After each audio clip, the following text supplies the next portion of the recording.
Asa-Punk, Asa-Punk, he's not radioactive, he's Asa-Punk in 2020. It's because Eric said his was one of a kind. Hilson, folks. Hey, Hilson, folks. You seeing all this? You seeing all this? Yeah. All this stuff, huh? I haven't reviewed a lot of it. I haven't shown a lot of it. I've been slacking. There it is. My Seax. And when I say my Seax, I do mean my Seax. Although this is a response to Eric's video where he talks about his new Seax from the Londinium armory. This Seax I actually made myself. The blade itself is about 12 inches. I don't have my ruler with me.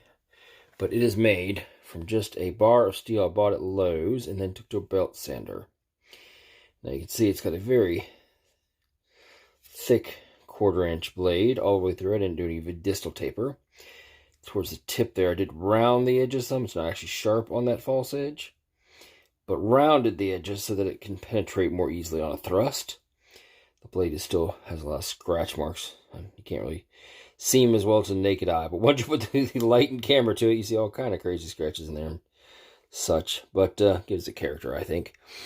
It was just a bar of steel I bought at Lowe's and shaped on a belt sander. One time when back in the day when I had a belt sander. That's the handle.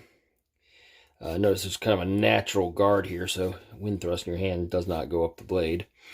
I made that from a tree that I had to cut down at one point, and I used it for several things I made back in the day. This handle, a war club for one of my friends, and some other things, and then wrapped in leather.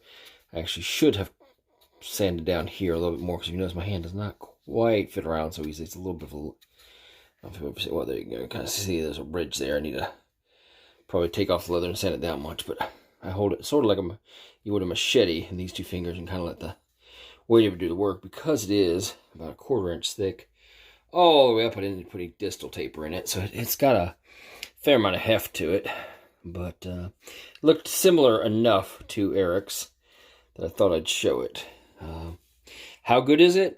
Yeah, it looks all right. It's not great because I don't know. I guess the steel was pretty soft to start with. I tried heat treating it with a MAP gas torch, but the edge still rolls fairly easily. I can use it on things that aren't hard targets. But now the tang, as I remember, comes all the way down to about here at the bottom of the leather. So it's full tang all the way through, even though I got it concealed.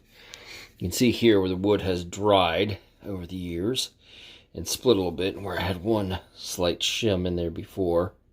But overall, it's held up pretty well. I've linseed oiled it quite a lot, so it's gotten dark. But that is my homemade Seax.